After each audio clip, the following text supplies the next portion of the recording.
नमस्कार विद्यार्थी मित्रांनो, स्वागत आहे आपलं अस्पार अकॅडमी मध्ये। आज आपण एक नवीन टॉपिक शिकणार आहोत। आता हा टॉपिक शिकण्याआधी एक मी तुम्हाला उदाहरण देते, कारण का ते आपण हे जे उदाहरण आहे ते डेली यूज मधले बरोबर, आपण नेहमी त्याचा वापर करतो बरोबर। उदाहरण काय असेल बघा, या उदाहरणाद्वारे तुम्हाला हा टॉपिक लगेच समजून जाईल, ठीक आहे। तर आता कसं काही आपण मित्रमैत्रिणी असेल किंवा काही घरामध्ये कार्यक्रम असेल किंवा एखाद्या आपण कार्यक्रमाला गेलो, सपोज आपण समजू का एखाद्या लग्नाला गेलेलो आहे बरोबर। लग्नाला गेल्यानंतर सर्व लक्ष कुठं असतं की लग्नामध्ये मेनू काय असेल बरोबर ना। मग मेनू काय असेल आपलं लक्ष असतं। ज्यावेळी आपण जेवायला जातो त्या लग्नाच्या समारंभामध्ये, ज्यावेळी जेवणासाठी जाणार ते आपलं काय असतं, जेवणात ताटासमोर येतं आणि त्या ताटामध्ये भरपूर पदार्थ असतात बरोबर। काही गुलाबजामुन असेल, काही पुरी असेल, भाजी असेल बरोबर, 2-3 प्रकारच्या भाज्या, एक स्वीट, त्यानंतर पापड, लोणचं, त्यानंतर गाजणारा राईस असणार आहे बरोबर। मग आपण काय करतो, जे सगळे पदार्थ आपण ताटामध्ये घेतो आणि घेतल्यानंतर आपण काय करतो की कोणतं खावं त्यामुळे विचारामध्ये पडतो, कुठून स्टार्ट करावं, पहिलं गोड खावं की तिखट खावं बरोबर। मग आपण काय करतो, काही जण काय करतात गोड पासून सुरुवात करतात, काही जण पुरीपासून सुरुवात करतात बरोबर। म्हणजे आपण काय करतो या ठिकाणी, त्या ताटामध्ये जे पदार्थ आहेत त्या पदार्थांचा सिक्वेन्स लावायचा प्रयत्न करतो बरोबर ना, क्रम लावायचा प्रयत्न करतो बरोबर। मिळाल्यास काय त्या क्रम लावून आपण काय करतो, ते जेवण संपवतो, ठीक आहे। अशाच पद्धतीने आपण ह्याच क्रम या गणितामध्ये पण लावायचा आहे, ठीक आहे। तर असा क्रम कसा लावायचा ते आपण आता बघूया, ठीक आहे। पॉईंट काय आपला बघा, सिम्प्लिफिकेशन, अप्रॉक्सिमेशन। तर सिम्प्लिफिकेशन म्हणजे काय, सुलभीकरण। म्हणजे काय करायचं, आपण जे काही समीकरण दिलं असेल त्याचं काय करायचं, सिम्प्लिफाय करायचंय, म्हणजे सुलभरित्या सोडवायचंय। आता सोडवण्यासाठी काय करावं लागेल हे आज आपण बघणार आहोत। तर पहिला पॉईंट काय असेल, पहिला नियम काय आहे, बॉडमॉस नियम। बघा, बॉडमॉस नियम म्हणजे काय, बॉडमॉस म्हणजे काय, हा एक क्रम आहे। बॉडमॉस म्हणजे काय, हा एक क्रम आहे, गणितीमध्ये हा क्रम आहे बरोबर। जसं आपण जेवणात ताटामध्ये क्रम लावला ना, त्या पद्धतीने बॉडमॉस हा एक काय क्रम आहे, जो काय करणार, कोणत्याही जटिल गणितीय समीकरणात कोणती क्रिया आधी करायची हे दर्शवतो। जसं आपण कोणता पदार्थ आधी खायचं ठरवलं, त्याच पद्धतीने कोणती क्रिया आधी करायचं हे काय सांगतो, हा बॉडमॉस नियम सांगतो। आणि हे का करणं गरजेचं आहे, जर तो क्रम लावला तरच काय होणार आहे, त्या गणितामध्ये किंवा त्या समीकरणाचं आपल्याला योग्य उत्तर मिळणार आहे, ठीक आहे मित्रांनो। मग आता हा बॉडमॉस नियम म्हणजे काय, नेमकं बॉडमॉस म्हणजे काय हे आता आपण बघून घेऊया, समजलं, ठीक आहे। पुढे जाऊ आपण। आता बॉडमॉसचं तुम्हाला काय दिलं, इथं मिनिंग दिलेलं आहे, त्या बॉडमॉसचं मिनिंग दिलेलं आहे। आता बी म्हणजे काय, तर बी म्हणजे आहे मित्रांनो ब्रॅकेट्स, ज्यामध्ये आपले काय असतं, ब्रॅकेट्स प्रकार माहित असते आपल्याला, चौकटी असेल, त्यानंतर महिरपी कंस असेल किंवा आपला साधा कंस असेल बरोबर, हे त्याला म्हणायचं ब्रॅकेट्स म्हणायचे। त्यानंतर काय येते, ओ म्हणजे काय, ऑर्डर म्हणजे घातांक, ए स्क्वेअर असेल, ए वर्ग, रूट मध्ये एक्स असेल, 10चा 5वा घात, हे असे काय असतील, ऑर्डर्स असतील। त्यानंतर काय आहे, डी म्हणजे डिव्हिजन, म्हणजेच काय, भागाकार, काय म्हणतो आपण त्याला, भागाकार म्हणतो। त्यानंतर काय आहे, यम म्हणजे मल्टिप्लिकेशन, म्हणजेच गुणाकार। त्यानंतर येतं ऍडिशन, ए म्हणजे ऍडिशन म्हणजे बेरीज। त्यानंतर लास्ट काय आपला सबट्रॅक्शन, म्हणजे वजाबाकी। हा क्रम तुम्हाला लक्षात ठेवणं गरजेचं आहे मित्रांनो। या क्रमाने जर तुम्ही समीकरण सोडवला तर तुम्हाला योग्य उत्तर मिळेल। बघा, बी म्हणजे बॉडमॉस मधला बी म्हणजे ब्रॅकेट म्हणजे कंस, म्हणजे ऑर्डर, त्यानंतर घातांक असेल, त्यानंतर डी म्हणजे डिव्हिजन भागाकार, त्यानंतर एम म्हणजे मल्टिप्लिकेशन म्हणजेच गुणाकार, आणि ए म्हणजे ऍडिशन म्हणजे बेरीज, आणि एस म्हणजे सबट्रॅक्शन म्हणजेच वजाबाकी। म्हणजेच काय म्हणतो, याला समजायचा बॉडमॉस नियम याला म्हणतो आपण। किंवा आपण मराठीमध्ये तुम्ही बघितलं असेल, काय शिकवलं असेल तुम्हाला, कंचे गा गु बे व, कंचे म्हणजे काय असणार तुमचा कंस असेल, भागाकार गुणाकार, म्हणजे भागाकार, गुणाकार, बेरीज, वजाबाकी, हा नियम समजलं का।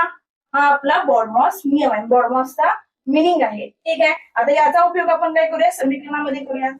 हा एक्झाम्पल आपण बघूया, उदाहरण।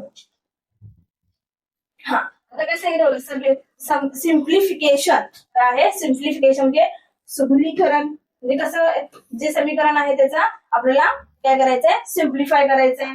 तर समीकरणामध्ये बॉडमॉस नियमचा काटोकारपणे काय करायचं, आपल्याला उपयोग करायचा आहे, वापर करायचा आहे। दिलेले समीकरण किंवा गणित काय करायचं, आपल्याला सोडवायचं आहे। सोडवून अचूक उत्तर काढायचंय. ठीक आहे. आता उदाहरण बघूया म्हणजे तुमच्या लक्षात येईल बॉडमॉस म्हणजे नेमकं काय. पहिलं उदाहरण दिलेलं आहे बघा, 12 गुणिले 5 भागिले 10 अधिक 5 वजा 5 बरोबर किती, हा प्रश्न विचारलेला आहे. बरोबर. आता आपल्याला लक्षात ठेवायचं आहे बॉडमॉस, BODMAS. पहिल्यांदा काय सांगितलंय, बी म्हणजे ब्रॅकेट. आता यामध्ये काय 2 ब्रॅकेट आहेत, इथे ब्रॅकेट आणि इथे ब्रॅकेट आहे, ते बघा सॉल्व्ह करून घ्यायचं. 12 गुणिले 5 किती येणार, 12 पंचे 60 भागिले आहे असं 10 अधिक 5 किती येणार 15 वजा 5. त्यानंतर काय सांगितलं, ऑर्डर काही इथं नाहीये. त्यानंतर काय करायचं आहे, डी म्हणजे डिव्हिजन म्हणजेच भागाकार. तर भागाकार करून घ्या. 60 ला 15 न भागा, 15 चोक 60 किती येणार मित्रांनो 4 वजा आहे असं 5 आहे. त्यानंतर काय सांगितलं, मल्टिप्लिकेशन.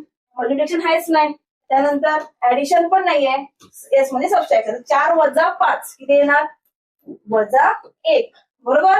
वजा 1 इथं उत्तर मिळेल मित्रांनो, कारण का 4 मधून 5 गेलो शिल्लक राहता 1 राहतो, पण मोठ्या संख्येचे चिन्ह काय असणार आहे वजा. म्हणून या समीकरणाचं अचूक उत्तर काय असणार आहे वजा 1. समजलं का. अशा पद्धतीने तुम्हाला काय करायचं आहे, बॉडमॉस नियम युज करायचा आहे, त्याचा उपयोग करायचा आहे. आता 2 नंबर सांगा बघू, प्रयत्न करा तुम्ही सॉल्व्ह करण्याचा.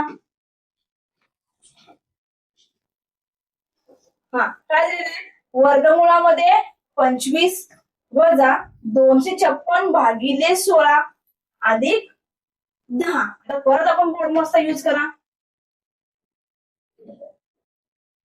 आता या ठिकाणी बी म्हणजे ब्रॅकेट आहे का, ब्रॅकेट नाहीये. त्यानंतर ऑर्डर आहे, वर्गमुळामध्ये 25, 25 वर्गमूळ काय मित्रांनो 5 वजा. त्यानंतर डी म्हणजे डिव्हिजन, भागाकार करा. 256 भागिले 16 किती येणार 16 अधिक 10. त्यानंतर काय सांगितलंय मल्टिप्लिकेशन नाहीये.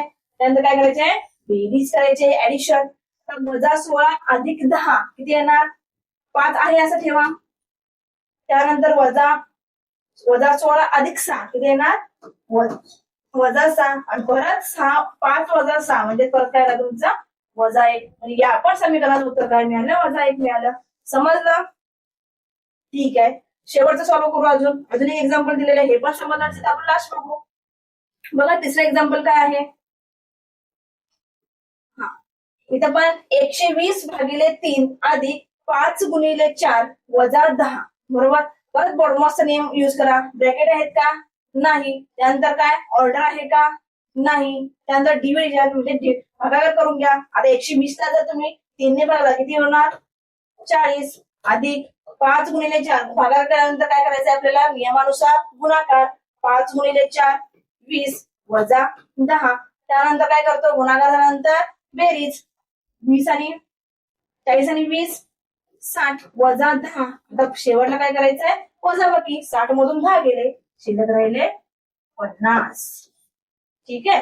ही होती काही बॉडमॉसच्या नियमानुसार सोडलेले एक्झाम्पल. अशा पद्धतीने तुम्ही काय करायचंय एक्झाम्पल सॉल्व्ह करायचे. समजलं का मित्रांनो. ठीक आहे. समजलं असेल मग पुढे जाऊ. आता पुढचा पॉईंट सिम्प्लिफिकेशन. आणि आपला पॉईंट काय होता सिम्प्लिफिकेशन अँड अप्रॉक्सिमेशन. आता पुढचं आपण बघायचं आहे अप्रॉक्सिमेशन म्हणजेच काय अंदाजीकरण. अंदाजे. बरोबर. जसं आपण लग्नामध्ये काय म्हणतो अंदाज बांधला होता तुम्ही, लग्नामध्ये हे पदार्थ असतील, जेवणामध्ये हे पदार्थ असतील, आपण अंदाज करतो ना. जेव्हा आपल्या पुढ्यामध्ये समोर येतं तेव्हा आपण सांगू शकतो हा हेच होते, म्हणजे अप्रॉक्सिमेट अंदाज बांधला होता. ठीक आहे. आता तसेच आपल्या गणितामध्ये पण काय करायचंय अप्रॉक्सिमेशन युज करायचं म्हणजे अंदाजीकरण. कधी युज करायचं ज्यावेळी काय होतात गणित एक काय काय असतात किचकट असतात किंवा क्लिष्ट असतात. बरोबर. त्यावेळी काय करायचं आपल्याला म्हणजे व्हॅल्यू घ्यायची, अंदाजे व्हॅल्यू घ्यायची, तिथे किंमत घ्यायची. बरोबर. यामुळे काय होतं ज्यावेळी तुम्ही ते एक्झाम्पल असेल किंवा उदाहरण असेल किचकट असलेलं तुम्ही काय करा अंदाजे तुम्ही जर सॉल्व्ह केला तर तुमचं काय होतं ज्याला पद्धतीने एक्झाम्पल सॉल्व्ह होतं. बरोबर. म्हणजे उत्तर पटकन मिळतं. ह्याचा उपयोग जास्तीत जास्त कुठे होऊ शकतो स्पर्धा परीक्षेमध्ये. येते लक्षात. ठीक आहे. पुढे बघू आपण. हा आता याचे काय नियम आहे किंवा जसं बॉडमॉसचा नियम होता तसं या पद्धतीने काय आहे आपल्याला अप्रॉक्सिमेशनचे पण नियम आहे. बघा काय दिलंय पहिला नियम. हा दशांशानंतरचा अंक 5 किंवा 5 पेक्षा मोठा असेल तर असल्यास पुढील पूर्णांकात रूपांतर करा. म्हणजे काय, ज्यावेळी आपण एखादा भागाकार केला, बरोबर, भागाकार केल्यानंतर काही वेळेस आपला पूर्ण भाग जात नाही, बरोबर, दशांश मध्ये काय येतं, आन्सर येतं, बरोबर.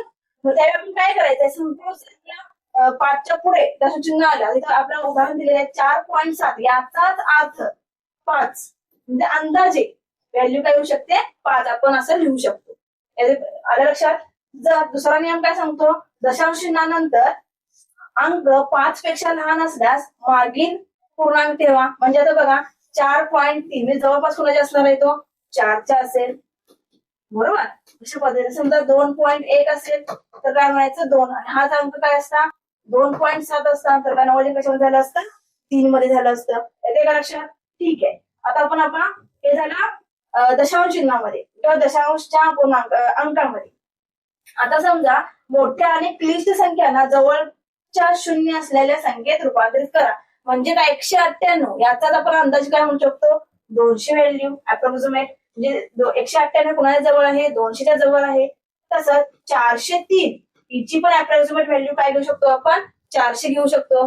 लक्षात. या पद्धतीने काय आहेत, 3 नियम आहेत, हे तुम्हाला लक्षात ठेवावे लागतील.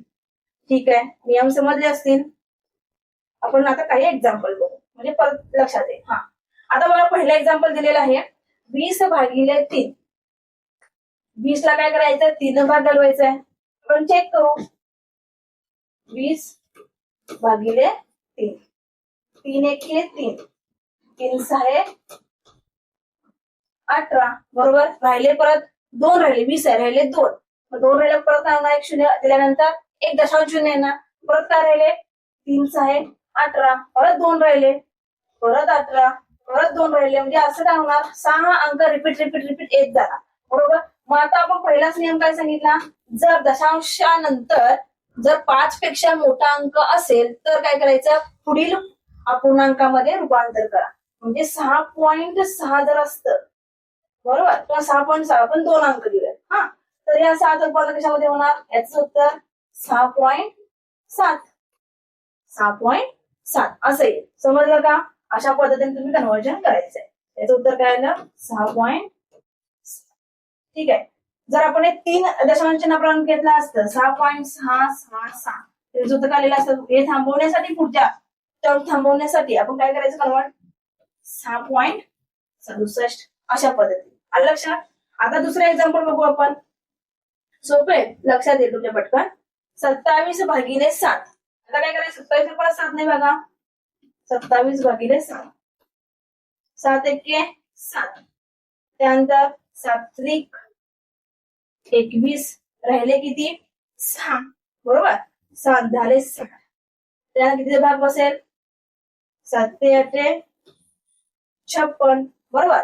राहिले किती, 60 मधून 56 मधून 60 गेले, 60 मधून 56 गेले, राहिले 4, झाले 40, 7 5 35, बरोबर. त्यानंतर परत असं तुम्ही काय करणार, 35 म्हणजे परत 5 राहिले, झाले 50, 7 7 49, परत राहिला 1, म्हणजे असं काय होणार, पॉईंट येत राहणार. आता आपल्याला काय करायचं असेल, आता हे दशांश चिन्हाचे नियमानुसार काय याचं उत्तर बघा, हा 7 आहे, 5 पेक्षा मोठा 7 अंक आहे, म्हणजे रूपांतरीच्या मध्ये होईल, म्हणजे 3.86. यापेक्षा आपलं उत्तर कमी काढायचं असेल तर कसं येणार, 3.6, 5 पेक्षा मोठा आहे म्हणजे किती येणार 3.9, आणि याच्यापेक्षा पण कमी जर असेल तर 9 हा काय 5 पेक्षा मोठाच आहे, म्हणजे याचं काय उत्तर येईल 4. अशा पद्धतीने नियमानुसार. लक्षात. ठीक आहे. आपण नेक्स्ट एक्झाम्पल बघू, एक्झाम्पल नंबर 3. बघा काय दिलेलं आहे या ठिकाणी, 2 क्रिया करायच्या, बेरीजच करायची आहे. 100 ला 9 न भागायचंय, 100/9 काय, 9 एके 9, उरला 1, परत 9 एके 9, उरला 1, परत पॉइंट येणार, परत 9 एके 9, 9 एके 9, असं काय येणार 1 1 1 1 आपला रिपीट येत आहे. म्हणजेच हे काय होईल, 2 दशांश चिन्हापर्यंत घेऊ, 1.11. लक्षात. आता आपण हे सॉल्व्ह करू. दुसरी टर्म काय दिलंय, वर्गमुळात 625/7. आता 625 हा वर्ग कशाचा आहे, 25 चा आहे. 625 चे वर्गमूळ काय येणार, 625 चे वर्गमूळ आला 25/7. मग 7चा भाग घालवा, 7 त्रिक 28 बरोबर राहिले 4 झाले 40 7 5 35 बरोबर. परत राहिले 5 झाले 50 37 49 परत काय होईल अशा पद्धतीने तुमचा पुढचा डेसिमल येत जाईल. आता काय करूया आपण 5 पेक्षा मोठा अंक आला ना काय लिहायचं आन्सर 3.6 आलं लक्षात. 7 पेक्षा झालं 5च्या पुढचा म्हणजे 6. आता याच्याने यांची काय करायची बेरीज करायची बरोबर. 11.11 अधिक 3.6 यांची बेरीज करूया आपण. 11.11 अधिक 3.6 एक आहे ती 6 आणि 1 7 3 आणि 1 4 म्हणजे किती आलं 14.71 हे आपलं उत्तर आहे. 14.1 आलं लक्षात. या पद्धतीने काय आहे हा अप्रॉक्सिमेशन ची एक्झाम्पल होती आणि नियम समजलं विद्यार्थी मित्रांनो. हा पॉइंट होता आपला सिम्प्लिफिकेशन अप्रॉक्सिमेशन. हा व्हिडिओ तुम्ही शेवटपर्यंत बघितला त्याबद्दल धन्यवाद. आणि हा व्हिडिओ जर आवडला असेल तर व्हिडिओला लाईक करा, चॅनलला सबस्क्राईब करा. धन्यवाद.